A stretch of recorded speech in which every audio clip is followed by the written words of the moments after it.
When I was 6 years old, I got off at this train station and walked 3 kilometers all the way to Terezín. My life was never the same.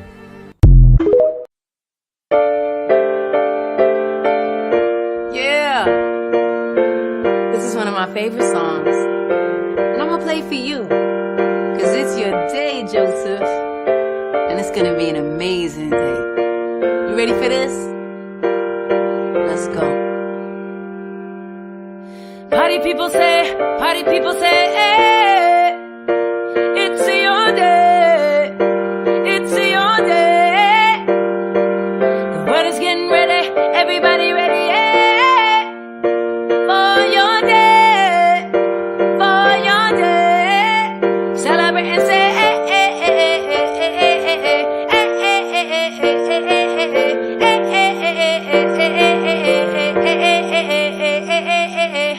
yeah, sending this just because you're so amazing. Joseph Jaffe is not famous. I'm kind of famous. I'm Jerry Springer, and Jaffe is no host. He'd be lucky to be in my audience, let alone on my show. Well, maybe he's crazy enough to be on my show. I take that back. And that's not a good thing. A spring in your step. There is a twinkle in your eye. I can throw a rhyme down for you real quick. Yes, they call me Thrill. They say that I'm the man. You disagree? How could you? Let me make you understand. Should we bring her on the show? And anybody's find me. And there she is. Fresh as some bread. Pour right from the oven. When you feel rejected, get some my good loving. She looks wonderful. Mom looks amazing. Somebody too. Okay, more bugger off now. I've got to show it to you. Like that? Joseph Jaffe, ladies and gentlemen. You just made the new intro of the show.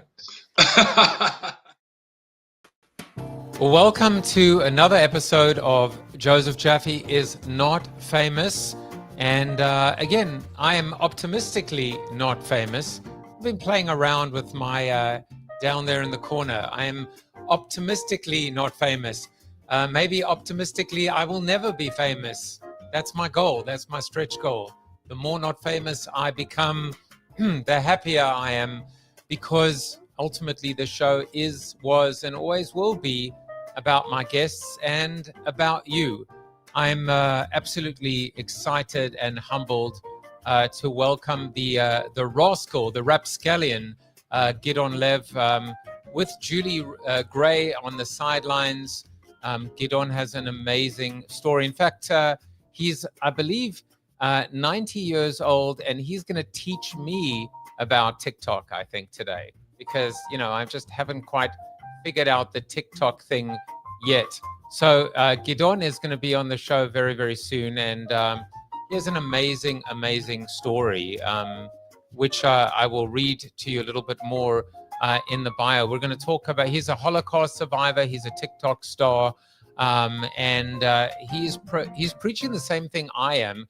Only difference between the two of us is he's a lot more good looking than I am. So, you know, I have a face for radio. He has a beautiful face for all forms of media. So we will bring him on soon. But as always, I start off with my my why statement. And I think, you know, when we talk about Viktor Frankl and man's search for meaning, it really does come down to meaning. You've got to have meaning. You've got to have purpose. You've got to have a why. And my why is this idea of helping people get unstuck, return to growth, and become forever changed. When I talk about the idea of being stuck, this is why I started the show, HPO. My late mother used to say, it's not TV, it's HPO, hope, positivity, and optimism. People were stuck in their homes, stuck in general. Ironically, people are stuck in their homes again in Israel. That's where Gidon and Julie are. We didn't even know if today was going to take place based on the fact that There are just sirens continuously in and out of bomb shelters. In fact, they even warned me today saying that there are, prepare for disruptions. And isn't life just a series of disruptions? I don't know. So when we talk about growth, I'm a business and leadership coach. And the thing that I try and help leadership teams understand is it's not always about growth in terms of monetary or fiscal economic growth. Sometimes it's about growing up. Sometimes it's about growing out. Sometimes it's about realizing what's important: gratitude, generosity, kindness, perspective, fairness, equality, diversity. There are so many things that we still need to learn. And then finally, my book, Forever Changed: How a Global Pandemic Changed My Direction, My Purpose, and My Life. Ultimately, we are never, ever finished and fully grown.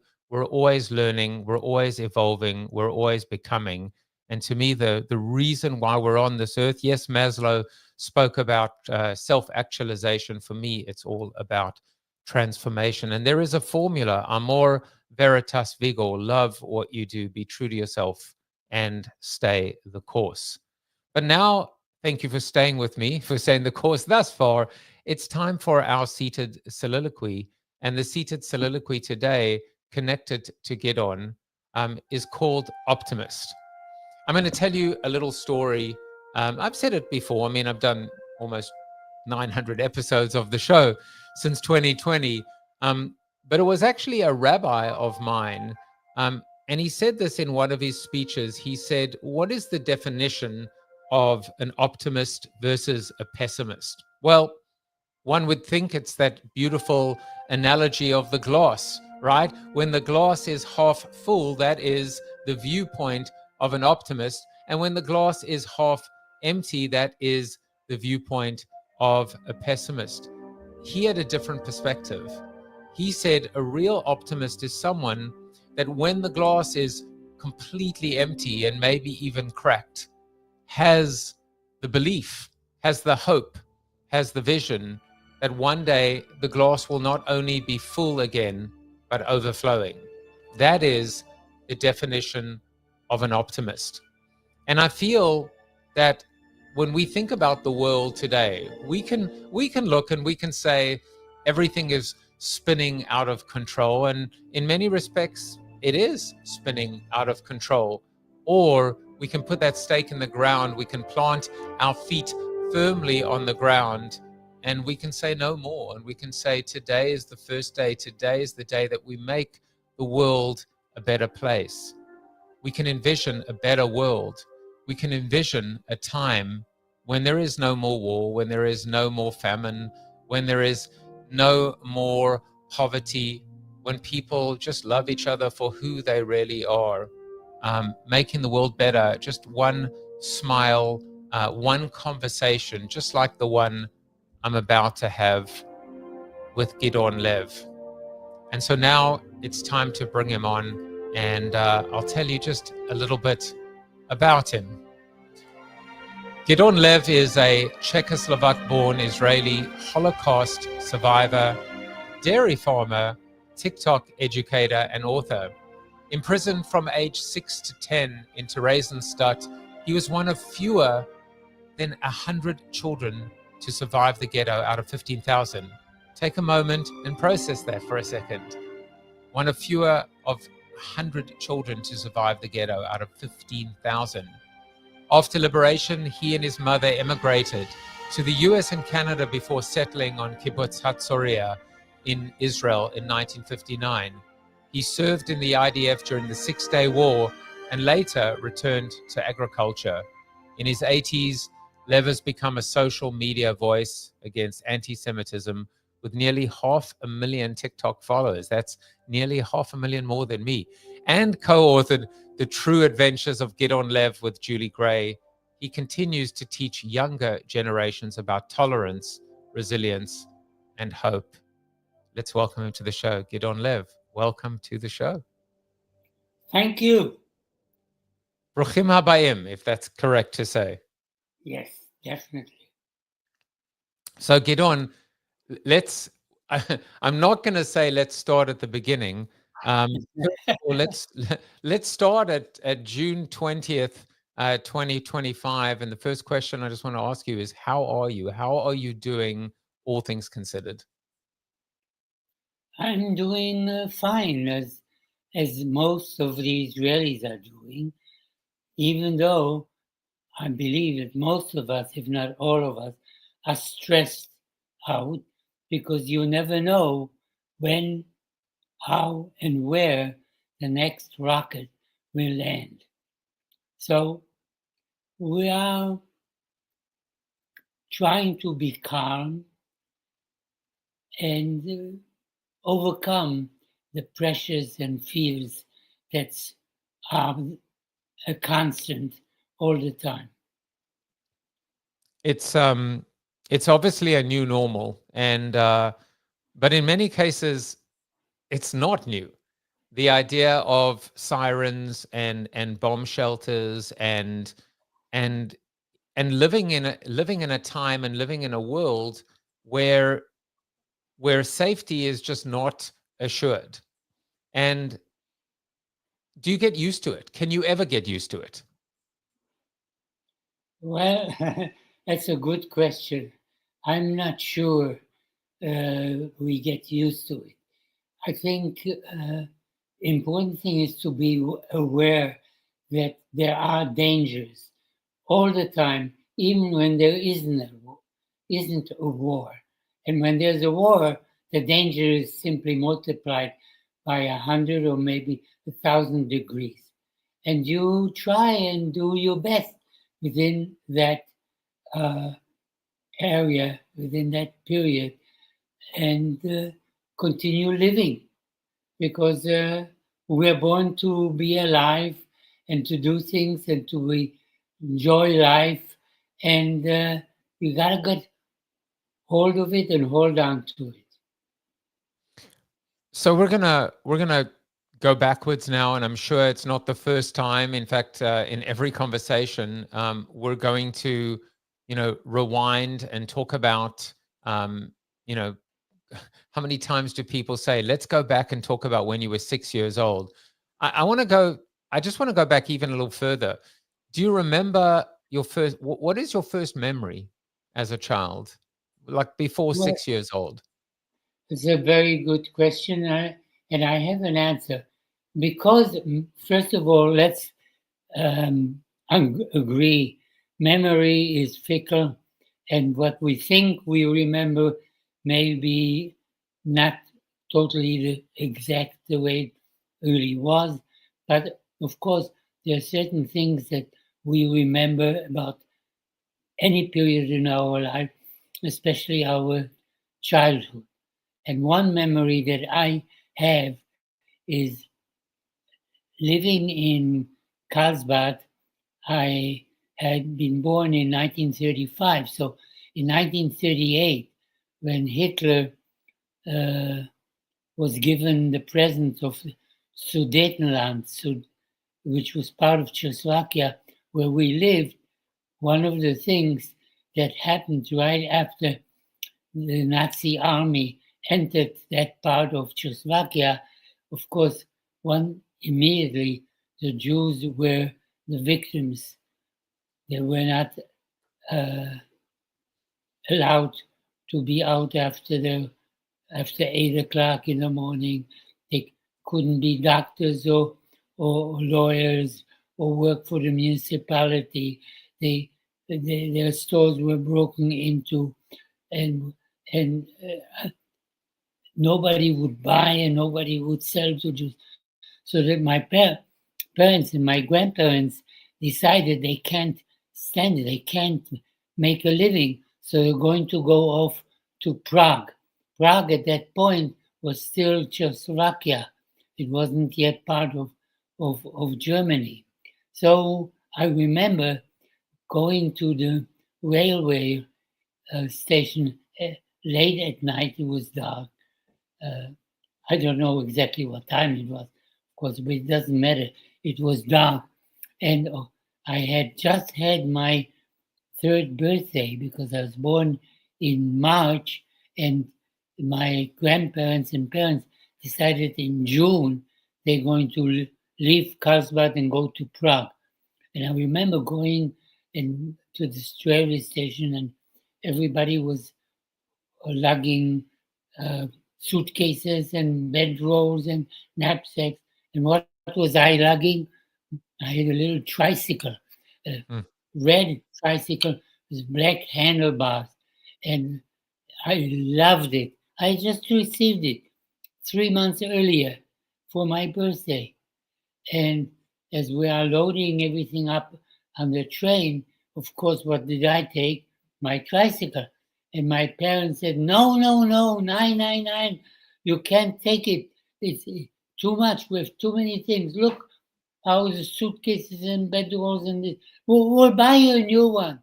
And even my grandfather stood up for me and said, I'll take it for him. No.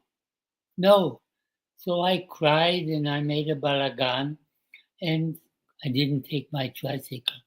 And for a 3-year-old, that was really very painful.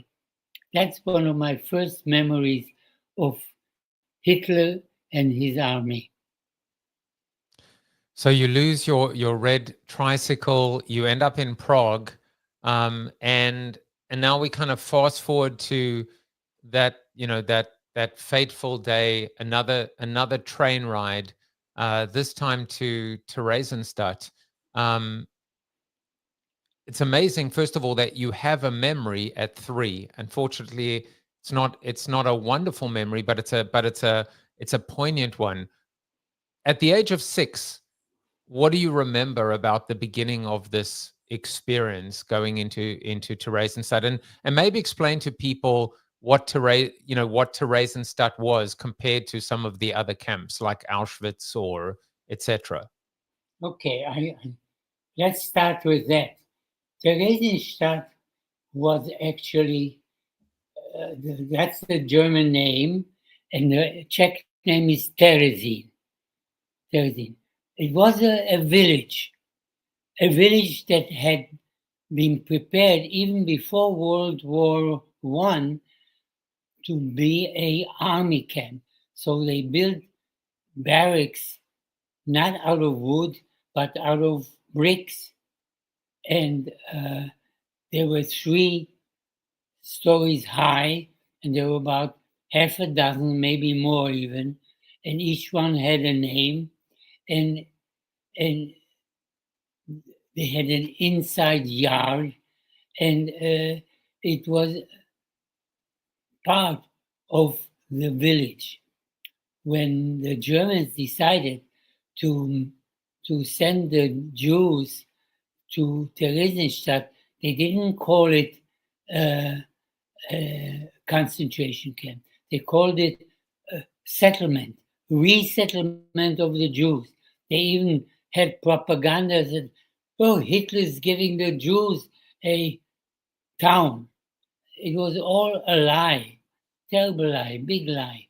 So Terezín itself was a village with half a dozen big buildings that actually had never been really used because it wasn't used in the First World War, and it wasn't used, and it was only used in the Second World War as a concentration camp, what the Germans called a lager. Now, it wasn't a death camp. It was not a death camp like Treblinka, Buchenwald, and Auschwitz, and hundreds of others. But it was a camp with a fence, barbed wire fence around it, and under control of the German Nazis.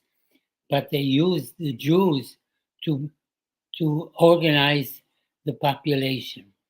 It had a population, before the war, the population of Terezín was maybe 3,000 or 4,000, maybe 5,000 people. Now there were 30,000 people there. And the people that arrived there with 50 kilograms of their baggage, which means most of the things they had to leave behind. And even though people weren't killed en masse like in the other lagers and the other camps. Still, in the 4 years that it existed, some 30 to 35,000 Jewish people died there. They died of hunger, overwork, and sometimes being shot because they made some minor mistake. I am a survivor of about 10,000, no, 30, I think 30,000 children or young people from the age of 0 to 17, 18 that had been in Theresienstadt or had survived and come back after being sent to other camps. There were, and this is under discussion, something like 102 children that survived, and I'm one of those. So I was pretty lucky. I wasn't even 6 years old. When I was sent to Terezín, I was yet 5.5 years old because it was in December and my birthday is in March. So I spent 4 full years in this place. And I'm lucky to survive. So, Truly lucky. So Gidon, you used the word luck, right? That you're lucky to survive.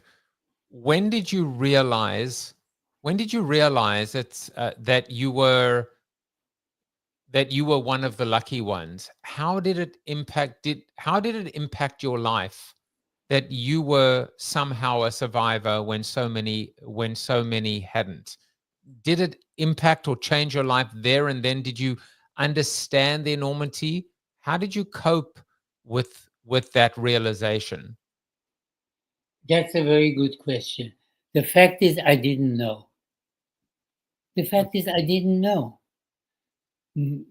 My mother and I survived Terezín. The one, and you're right, maybe it's a little bit more than luck, but she worked like all other women and men, worked for the Germans in factories, in mines, in building a railway, for example. There had been no railway line to Terezín. When we arrived, we didn't arrive in Terezín. We arrived in a village 3 kilometers away called Bohushevice, and we had to get out and start walking. That's one of the memories I have.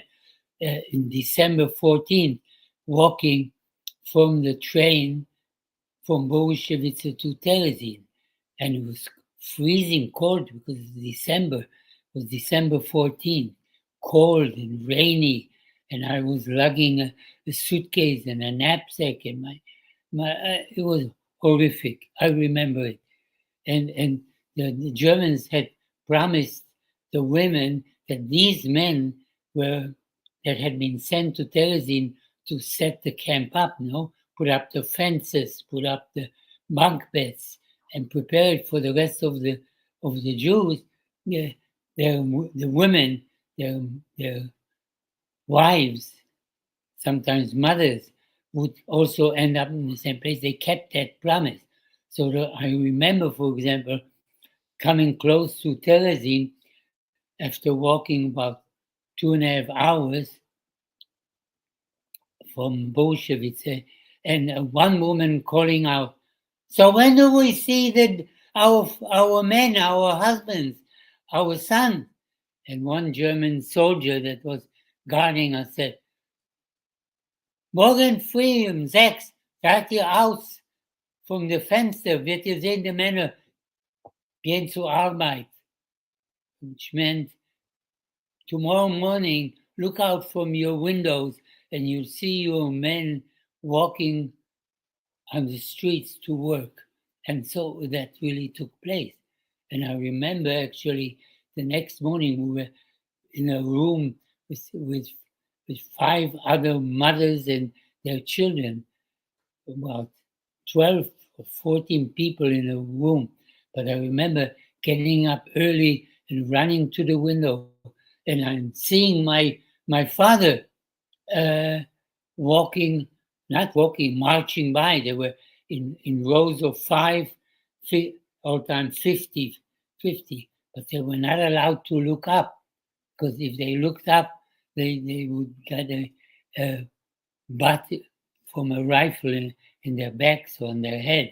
So but I saw him. I remember calling out, "Papa, Papa, Arnosh, Arnosh," but he didn't look. He was afraid. So, there are many things about Terezín that were horrific. And the most horrific thing is that we are hungry. We're hungry all the time. Oh, man, morning, evening, evening, morning. And to get something to eat, we'd do anything we could. Work, steal, whatever was available, whatever we could. And I recall, for example, working in a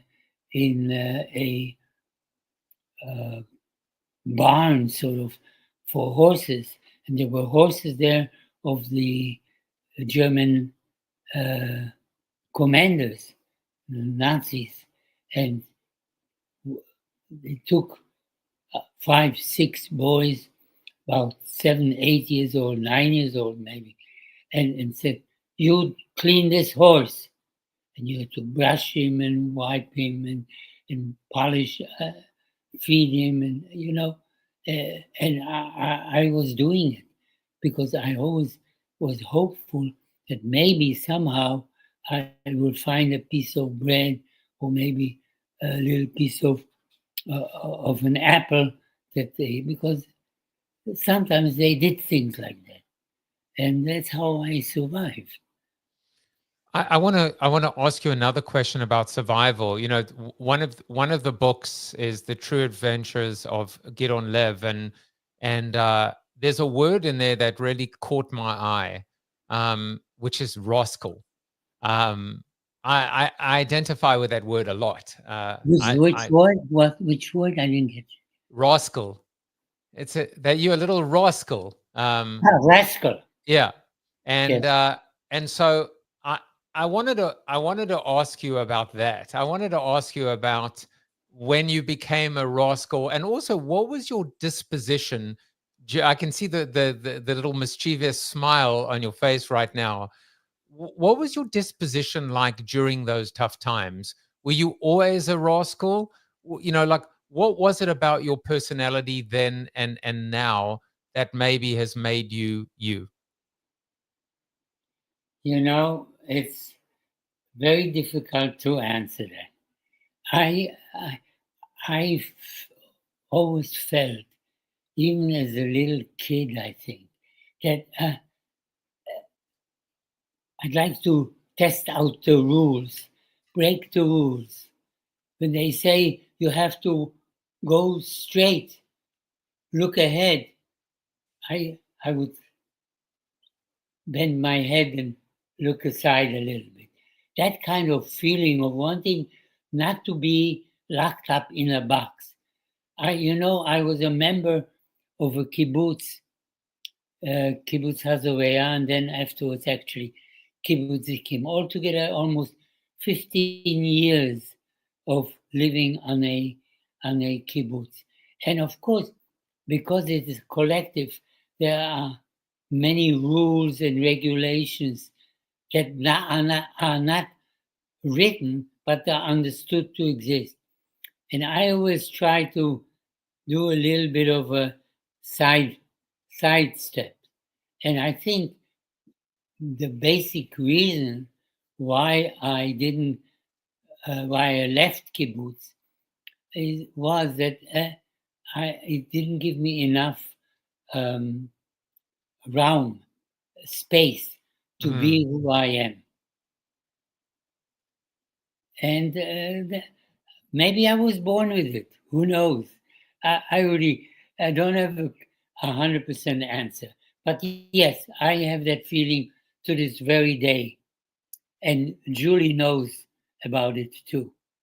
I can see it in your face, and it's amazing that here I am talking to a 90-year-old Holocaust survivor, but it's like I'm talking to a child in the best way. I see the childlike. I see still the curiosity. That is an essence of optimism. It has a youthful quality, does it not? It does definitely have, and that in spite of the fact that my mother was a terrible taskmaster. She really ruled over me. I thought of her as so she oppressed, suppressed, and depressed me. But maybe that's the reason that I always felt that I have to try my own way. And I can recall something funny. People will be able to connect to that. I recall that, and we're talking now after the war. We're already living in Canada. I'm about 14 or 15 years old, and my mother was very short. She was 5'1". So I, by that time, was about the same height. And she rose, and she still used to give me a slap on the face.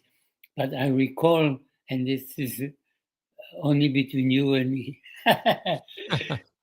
that she took a Kochleffer. You know what a Kochleffer is? I'm sorry, but we just got an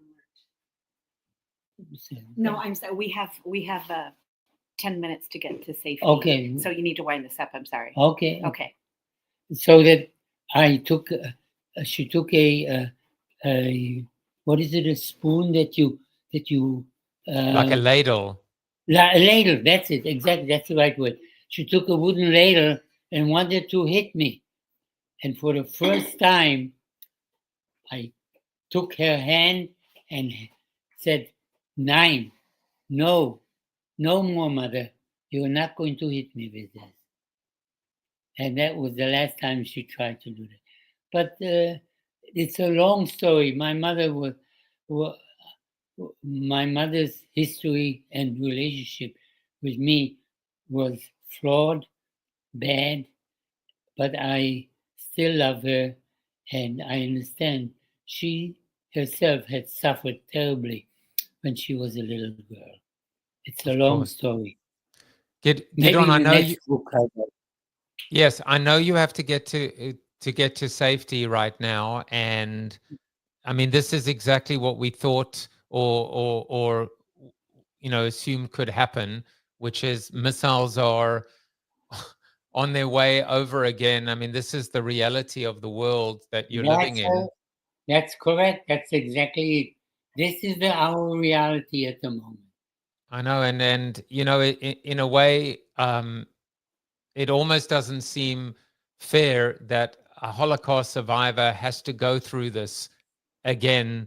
We had a Holocaust survivor that was attacked in San Diego as well, and yet there's still almost a smile. It's not a smile on your face, but this reality of this is life. Let's get on with it. Yes. So you have you ask another question. We think we have time for another question. Okay, I wasn't sure. I'm going to ask you one more question, and who knows, maybe we'll do a part 2. I want to talk about. It's the only question in my mind right now, which is God, which is you've seen the ability for people to hold on to a belief or faith in a higher power, to either thank God or blame God or not believe in God. And I'm not even interested in what the answer is. But ultimately, when we think about how bad things can happen to good people, how does one stay hopeful, faithful, whether it is in God, a higher power, spirituality, mankind? how do you essentially keep the faith throughout everything that you've experienced up until right now? You know, I just feel that if I give up on hope, I give up on life. If I give up on hope, I give up on life. I'm not prepared to do that. I'm alive. I'm here. True, I'm 90 years old. I survived everything from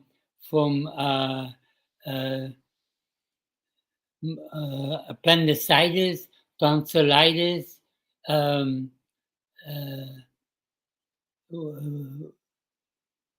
2 times cancer, and now I almost my heart had stopped, and they had to rush me to the hospital to put a pacemaker. But here I am, and I'm going to be here until they say, "Die, must speak." Well, done. You going? Not yet. Your time is not up yet. The Not book yet. is called "Let's Make Things Better: A Holocaust Survivor's Message of Hope and Celebration of Life." Gidon, I found a quote. I always try and find a quote for my guests. This one is from Anay Nin, and it's, "People living deeply have no fear of death. When you live life, as you said, if I give up on hope, I give up on life." I guess my last question for you right now is do you live deeply? Is this you? Would this describe your life at the moment? Do you live deeply? Do you fear death? Yes, I do. Yes, I do. Okay, we have There to it shut is. off when we hear the Sorry. siren. Yeah, we have Yeah. seconds to go. Okay, All sorry. right. Sorry. Shabbat Shalom. And wow.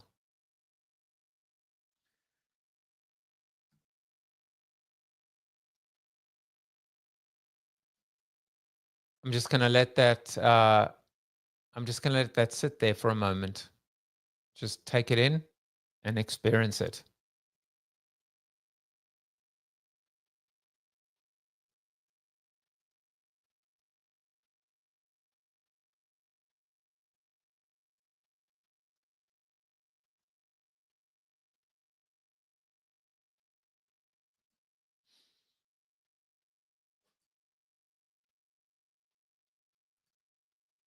And perhaps the best way to end this, I'm going to play a couple of TikToks for you from him, and then we'll hear what Chuck Norris had to say. Everybody made it. Infiltrated. Activated. London, Paris, Munich. Everybody talk about pop music. Talk about pop music. Talk about pop music. Pop, pop. And hold on to memories. Hold on to every moment. Keep them alive.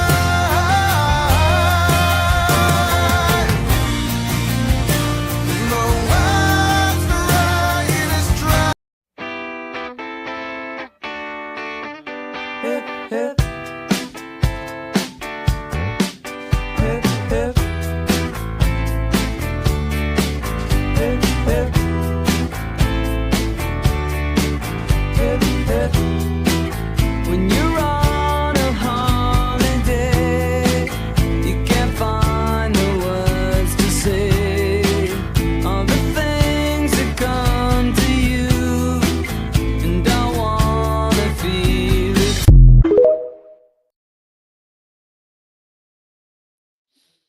That was Gidon Lev, Holocaust survivor, a TikTok star, using social media to spread hope, positivity, and optimism. Right now, he's in the bomb shelter, and I'm totally privileged and humbled to have had the opportunity to talk to him a little bit and let him tell his story.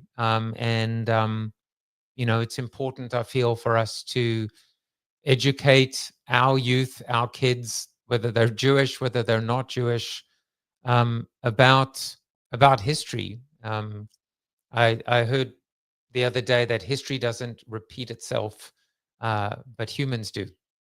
And here we are living through all these turbulent times, and we can look to a 90-year-old to give us a little bit of hope and faith, restore our faith in humanity, and just to keep going. As he said, if I give up on hope, I give up on life.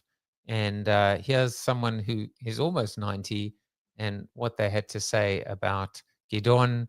We hope that Julie and Gidon are safe. Who knows, maybe we'll do a part 2.